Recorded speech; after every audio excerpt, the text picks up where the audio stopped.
ምንጊዜም ሚዲያ የዕለቱ ጉዳይ ከመጽሐፍት ገበታ ከአድማጮች መድረክ መስታወት የቅዳሜ ወጎችና የተወልደ እንግዳ መደበኛ ዝግጅቶቻችን ናቸው። 703 475 6309 ስልካችን ምንጊዜም media@gmail.com የኢሜል አድራሻችን ነው። ሰብስክራይብ በማድረግ ቤተሰብ ይሁኑ። ምንጊዜም ኢትዮጵያ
እንደምን ዋላችሁ አድማጮቻችን። አሁን የዘፈን ምርጫ ክፍለ ጊዜ ነው።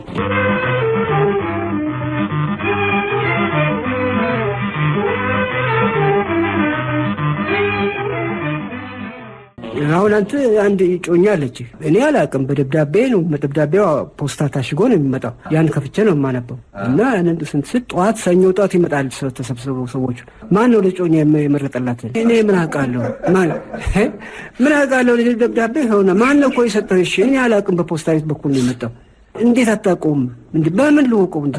ፖስታ ቤት ገባ፣ በፖስታ ቤት በኩል መጣ። ይኸውልህ ምን አድርጌ እንትን እምለው በቃ በዚህ ስንት ጭቅጭቅ አለ። ሰኞ ጌታቸው ደስታ ግን አያስችለውም፣ ይሳደባል። እኔ እሱን አስወጣን ነው እኔ እጋፈጣለሁ በቃ እንዳይጣላ እና በቃ እንትን ነው ጭቅጭቅ አለ።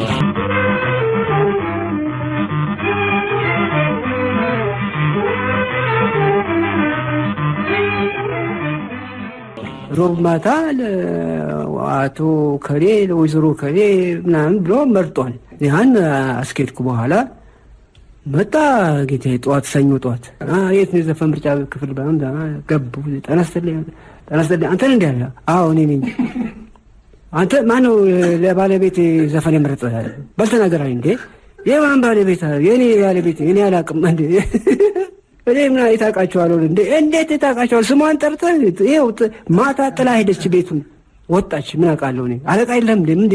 ና ወስዳለሁ አለቃ ጋር የወሰድኩና ብላታ ግርማቸው ጋር በኋላ ያ ነገር አየህ ስለሚቀረጽ ያ የምናነበው ነገር ሁሉ ቴፑ አለ። በኋላ ቴፕ ሪኮርዱም ይምጣ ተባለ። አቀረብኩ። ያ እንዲህ አልኩና አዳመጡ። እሳቸውም ብላታ ግርማቸው ምሽም ደግሞ ትዕግስት የላቸውም እሳቸው ማለት ምንድነው የምትለው አሉት። እሱ ምን ምንድነው የምትለው ታዲያ? ይሄ አሁን እዚህ ጣራስም የአንተ ሚስት ብቻ ነው እንደ በሀገር ውስጥ ያለው ሞልቷ ስንት ከሪት የምትባል ደግሞ ምንድነው የምትለው? አሁን ምንድነው እንዴት ትዳኝ? ልጆቼ እናት እኮ ትታኝ ነው ሄደችው እኮ እንዴት እንደዚህ እንደሆነ ነው።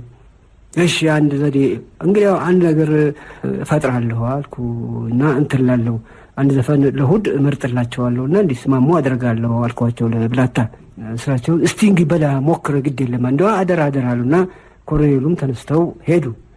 በኋላ የኮሎኔል ከሌ ለባለቤታቸው ለወይዘሮ ከሊት የትዳር ጓዴ ሆይ የሚለውን ዘፈን መርጠዋል አልኩ። ነገጥ መረው ሰኞ መጡና እንግዲህ ሁሉ ይስማል እንዴ ገባች ቤት አሉ መጣቻው በቪዲዮ አንድ ጊዜ አጋጣሚ ሆነና እንጃ እሳቸውም ተረኛ ሆነው ሳይመጡልን ቀሩና የተረጎሙ ሰው ያሰው ነበረ።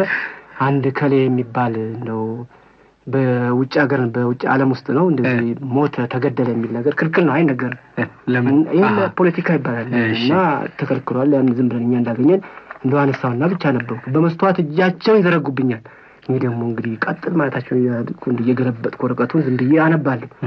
በኋላ ዝም ብለው እንደው ያነበብኩኝ በሩን በረገሩ ገቡና እናትክን ለምንድን ነው እንዴ አሁን ማነባለው አሁን ደግሞ እናትክን ይሉኛል ምን ቀና አልኩ እናት ወላልኳቸው እዛው እንግዲህ ዜናው እየደኮ ነው እሳቸው ይሁሉ እንግዲህ እንደ ምን ነው ስል ማን አንበባ አየር ላይ ይውላል አየር ላይ ሁሉ አይታለ ማን ይጠብቃል በሩ ክፍት ነው ምን የሚጠብቀው ሰው የለም እሺ ኪሮስ አንድ ጊዜም አንድ ባለስልጣን አንዱን አንብብ አሉት አይ እኔ አለቃ የሰጠኝ ይሄን እንዳነብ ነው አንብብ ነው የምልህ አይ እኔ የተሰጠኝ ይሄን ነው ብሎ ሲል ገብቶ በቦክስ መቱት በኋላ ልብ አድርጉልኝ ኪሮስ ልብ አድርጉልኝ አባካ ያሁን ይተላለፋል ይሁን አየር ላይ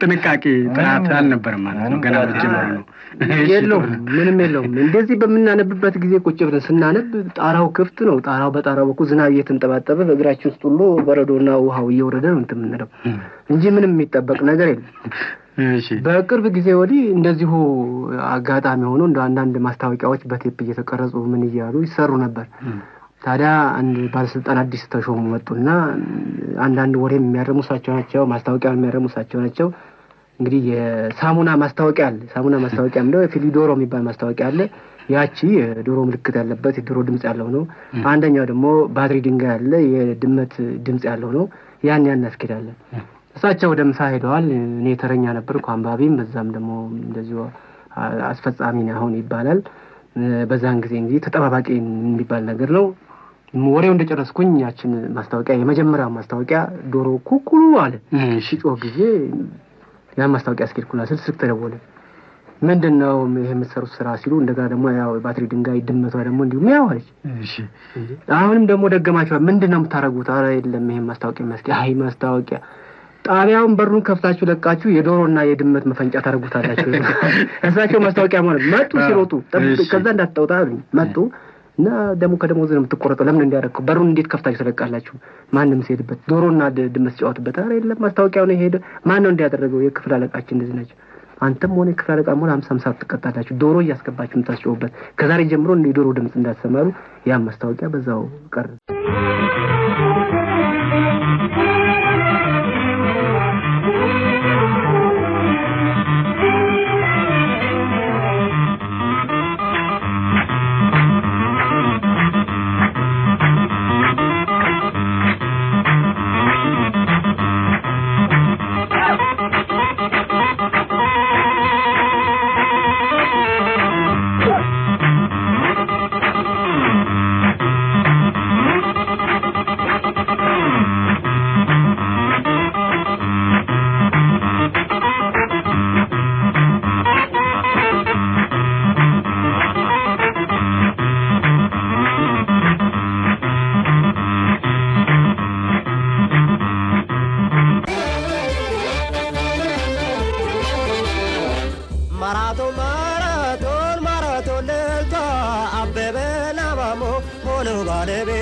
ማራቶን ደንገጠሽ አቤን በተቆጪ ዞሮ ማልቀረንሽ የትማታ መልጬ ሮም በባዶ እግሮ ቶኪዮ በጫማ ድልነሺው አበበ በሁለቱም ከተማ አበበ ቢወጣም በእግር ወለምታ ማሞ ድልነሳ በመስጠት ሰላምታ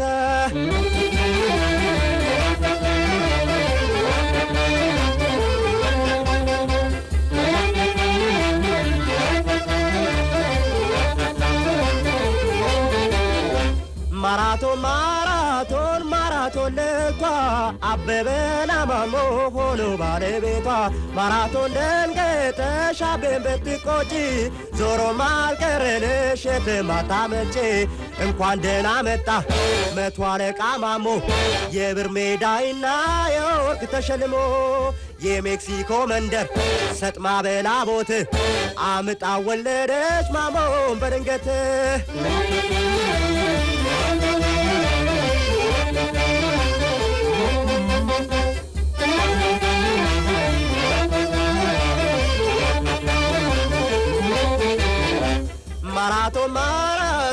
ማራቶን ለቷ አበበና ማሞ ሆኖ ባለቤቷ ማራቶን ደንገጠሽ አቤን በትቆጪ ዞሮ ማልቀረንሽ የትማታ መልጬ የእግር ወለምታ ቢመጣም ጨክኖ ማሞ ተተክቷ ደለን ተሸፋፍኖ ሜክሲኮ ላይ እኔ ገና አገሩ ሲገባ ሌሊት በ7 ሰዓት ነው የገባ ነው።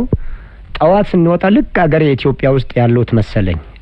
ሁሉ ባቄላ እሸት አለ፣ በጥቅምት ወራት ነው ወሩ። በቆሎ እሸት አለ።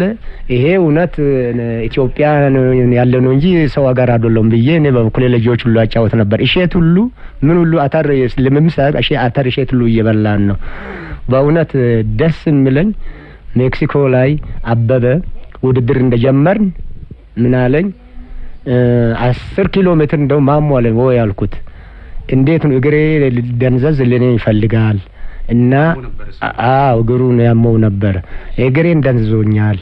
እኔ 5 ኪሎ ሜትር በኋላ የለውም እኔ አንተ ተከተለን ወደፊት እንዳትሄድ ዝም ብለህ ተከተል፣ እኔ የመጨረሻ ፍጥር ሮጣለሁ አንተ ዝም ብለህ ተከተል አለኝ። እኔም እንግዲህ እኔም አላመንኩም። እውነት መስንት ነው እየሮጣችሁ ነው? እየሮጥን ነው።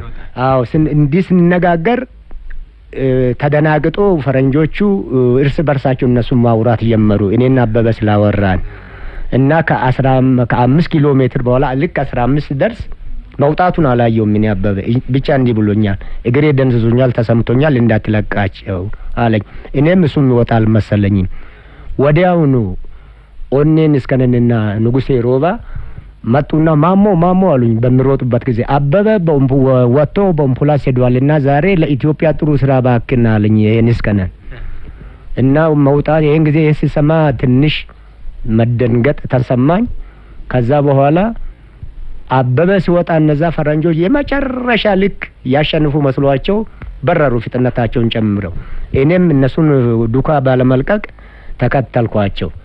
ተከተልኳቸው 20 ላይ ስንደርስ ሁለቱም አንድ ጊዜ አንድ ጥላ ቦታ ሲያገኙ ሲወጡ ይሄ ኬንያው በትንሽ የቀደመኝ በ10 ሺህ እሱ መራ ከፊት። ሰለሞን ተሰማ በእውነት ደነገጠ። ይሄን ጊዜ ከትልቅ መኪና ላይ ቆሞ ማሞይል ነበር። በኋላ እኔ ያ ኬንያዊ ጋር ደረስኩ። እሱ ጋር ሲደርስ እሱ እንደገና እኔን ትቶ እየተገላመጠ ሌሎቹ ይመጡብኛል በማለት አየ። አንተን ከምን አልቆጠረኝም። እስቲ ቆይ የገላመጥኩት አልኩና አንድ ጊዜ ሸመጠጥኩና ሄድኩ። ሲሄድ ሰለሞን ተሰማን ማሞ አለኝ 100 ሜትር ቀርቷል እንዳታስብ ወደፊት ገስግሳ ደራህን 100 ሜትር ርቀት አለ ከሁሉም አለኝ። 22 ላይ ደርሻለሁ እና ፍጥነቴን በመጨመር ገሰገስኩ። አሁን ወደ 25 ላይ ሲደርስ 25 ሲደርስ ርቀት ወስደሃል ሄደሃል እንደው ወደ 300 ሜትር ርቀት አለ ወደፊት ሂዳለኝ። እሱ ባለኝ መሰረት ወደ 30 ላይ ሲደርስ ልክ እንደጨረሰ መንገድ ላይ ይጠብቁኛል እነ መንግስቱ ወርቁ እና አወድ መሐመድ ከየት እንደመጡ ሳላውቅ ልክ አጠገቤ ደርሶ 30 ኪሎ ሜትር አልፌ 31ኛ ላይ ማሞ አሉኝ። አልኩ እንዴት ይሰማሃል?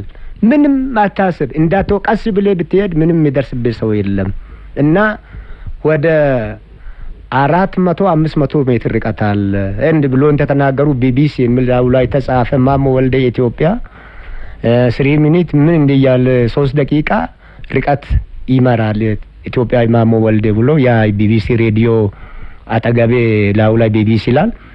እሱ ሲናገር ተሰማሁት። ውሸቱ ነው አልኩና እኔን 3 ደቂቃ ርቀት አለው አላመንኩትም። ለሌላው እንዲመጣ ይመስለኛል አልኩና ፍጥነት ጨመርኩ። ምን ጊዜም 35 እንደደረስኩ አላውቅም። አሁን መጡና ኢትዮጵያዊ በእንግሊዘኛ ኢትዮጵያዊ ማሞ ወልደ 5 ኪሎ ሜትር ብቻ ቀረው ሊጨርስሉ ሰማሁ።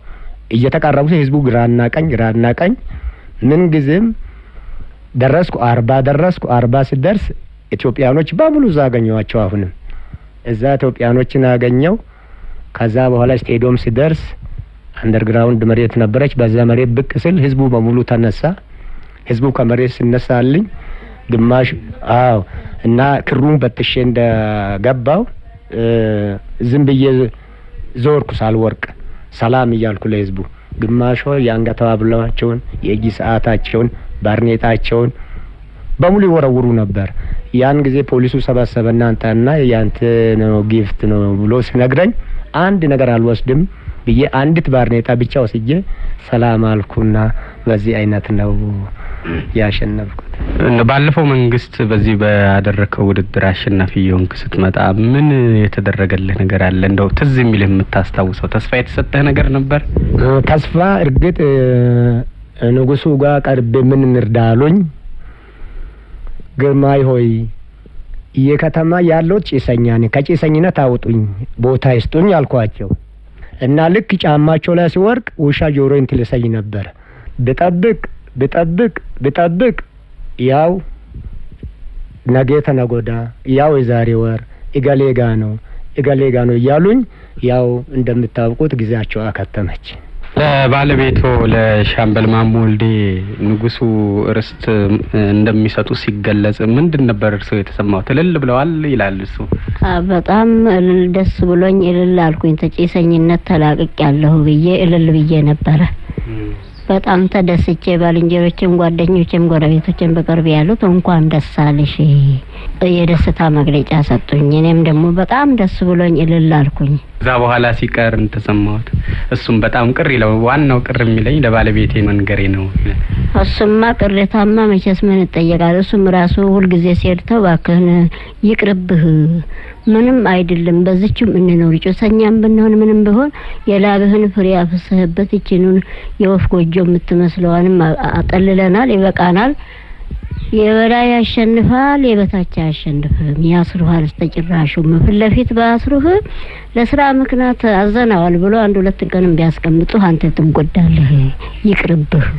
ሆዴንም ቢቆጨኝ ለሱ ደግሞ የመበሳጫ መንፈስ አልሰጠውም። ምክንያቱም እቺን ላቡን የሚጠርግባትን ሞራሉ ይቀነሳል እያልኩ ይበቃናል፣ ምን እንሰራበታለን፣ እቺ ላይ ያኖረን እንደፈለጉ ያርቁ፣ ለነሱም ተተመቻቸው ጥሩ ነው፣ ይቅርብህ ብየው ነበር።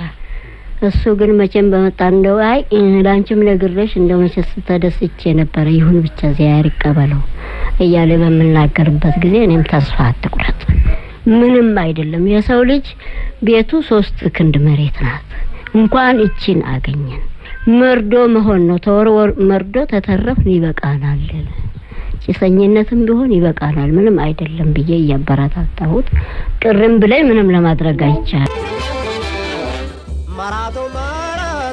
ማራቶን ልልታ አበበና ማሞ ሆኖ ባለቤቷ ማራቶን ደንገጠሽ አቤን በተቆጪ ዞሮ ማልቀረንሽ የትማታ መልጬ ሮም በባዶ እግሮ ቶኪዮ በጫማ ድል ነሺው አበበ በሁለቱም ከተማ አበበ ቢወጣም በእግር ወለምታ ማሞ ድል ነሳ በመስጠት ሰላምታ።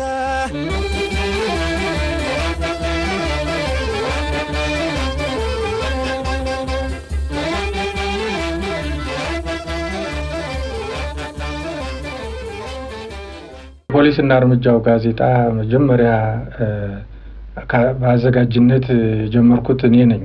ከዚህ ከማስታወቂያ ሚኒስቴር ተዛውሬ ሄጄ እና ታዲያ በዛን ጊዜ የወንጀል ወሬዎች እናወጣ ነበር። ታዲያ ያ ጋዜጣ ሲወጣ የወንጀል ወሬዎች ይዞ ሲወጣ ማስታወቂያ ሚኒስቴር የሚያሳትማቸው የነበሩት ጋዜጦች እና አዲስ ዘመን፣ የዛሬቱ፣ ሰንደቅ ዓላማችን ቀጥ ይላሉ፣ ገበያ ያገኙ ነበር እና በዚህ ተከሰስኩኝ እና እዚህ ሙግት ነበረ፣ እዚሁ መጥቼ ሙግት ነበር። የለም ለገበና የእናንተ ጋዜጣ በወጣ ቁጥር የኛ ጋዜጦች እየቆሙ ተቸግረናልና አቁሙ ይሄን ጋዜጣ ለህዝብ መሸጡን አሉን። አይ የእናንተ ጋዜጦች እንዲሸጡ አበርቷቸው እንጂ ለምን ይሄኛው ይቆማል የሚል ብዙ ንትርክ ነበረ እና በዚህ ብዙ ተሟግተን ያ ጋዜጣ ታዲያ በህዝብ ዘንድ ተፈላጊነት ሊያገኝ የቻለው ያን ጊዜ ብርቱ ጥረት ሙግት አደረገንበት ነው። ታዲያ እዚያ ሳለሁት እዚህ የሚለኝ ኬኔዲ ተገደሉ ተባለ። እንዳጋጣሚ ሆኖ በዛን ጊዜ ደግሞ ከእንግሊዝ ሀገር ጋዜጦች መጥቶልን ነበር ለፖሊስና እርምጃውና ማንቸስተር ጋርዲያን የተባለው ጋዜጣ ዘጋርዲያን የተባለው ጋዜጣ የኬኔዲን አገዳደል ታሪክ ዘርዝሮ ጻፈ ለመጀመሪያ ጊዜ። ወዲያው ለኛ 5 ቀንም አልሞላም ጋዜጣው ደረሰ። ወዲያው እኔ እዚያ ቁጭ ብዬ ተረጎምኩኝ። መቼም ደስ ይለኛል እንደ ያለ ነገር ብያለሁና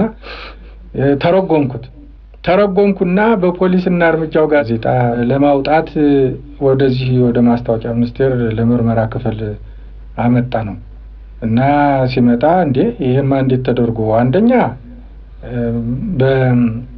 በማስታወቂያ ሚኒስቴር ባሉት ጋዜጦች እንኳን ቀድሞ አልወጣም እና እንዴት አድርገህ አንተ ታወጣለህ አሉኝ። አይ እናንተ የገበያ ሽሚያ መሰለኝ ይሄ ጉዳይ፣ እኔ ደግሞ የትምህርት ማስተላለፉን ጉዳይ ነው እና አይሆንም ብለን ተከራከርን። ክርክሩ ሳይዘጋ ውሳኔ ሳናገኝ ተለያየን ወደ ማታ። የመጣ እንጣልኩና እኔ ደግሞ ወሰድኩና ማተሚያ ቤት በጋዜጣውና እንዲታተም አደረኩና ታተምና ወጣ። ወጥቶ ክስ ቀረበ። አንዳንድ ቃላትም ነበሩ። ታዲያ ከክሱ መካከል እዚህ የነበሩ ባለስልጣን ከነበሩት ሚኒስትር ጋር ሲከሱኝ በጋዜጣው ላይ እኔ የምቃወመው ነገር አሉ በመስኮት አነጣጥሮ ኬኔዲን ገደላቸው የሚለው ነገር በጣም አስቸጋሪ ነው እና ይሄ ማስተማር ነው፣ ህዝብን ያነጣጥሮ መተኮስ ህዝብን ማስተማር ነው ብለዋሉ እኛ ሰውዬ። ታዲያ እንዳወቅኩት እኛ ሰውዬ ደግሞ ቀደም ሲል ጣሊያን አሽከር ነበሩ ይባላልና አይ ጌታዬ የኢትዮጵያ ህዝብ እኮ ሁሉም ባንድ አይደለም፣ አነጣጥሮ መተኮስ ይችላል ከአሜሪካ ህዝብ የሚማር አይደለም አነጣጥሮ መተኮስን አልኳቸው። በዚህ ብዙ ንትርክ መጣ። እንዴት ትናገራለህ እንዴ ተከበሩ ሰው ተባለና ብዙ ችግር መጣ። በእውነቱ መቼም አለፍኩት እዛ የነበረውን ንትርክ። እዚህ በአዲስ ዘመንም በነበርኩበት ጊዜ ከሪደር ዳይጀስት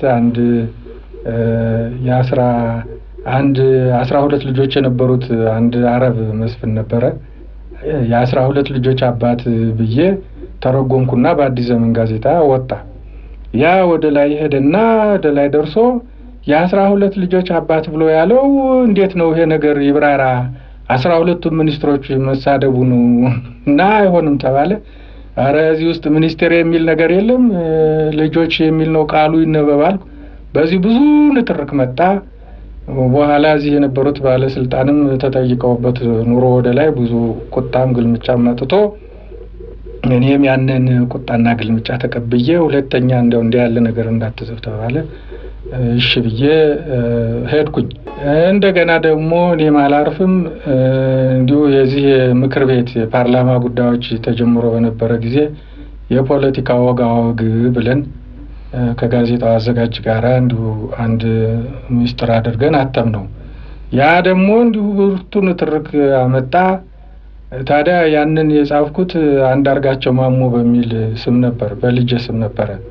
ታዲያ እዚህ የነበሩት ሚኒስትር አይ አንዳርጋቸው ማሞ የሚባል ሰውዬ ማን ነው ብለው ጠየቁ።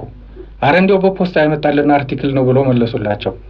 ወዲያው ለፖሊስ ሰራዊት ደብዳቤ ይጻፋሉ።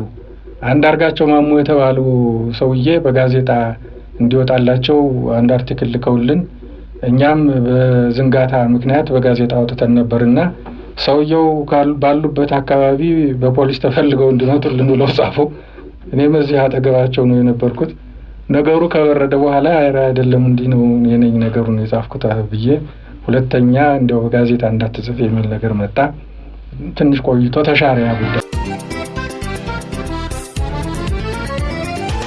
ምንጊዜም ሚዲያ የዕለቱ ጉዳይ ከመጽሐፍት ገበታ ከአድማጮች መድረክ መስታወት የቅዳሜ ወጎችና የተወልደ እንግዳ መደበኛ ዝግጅቶቻችን ናቸው።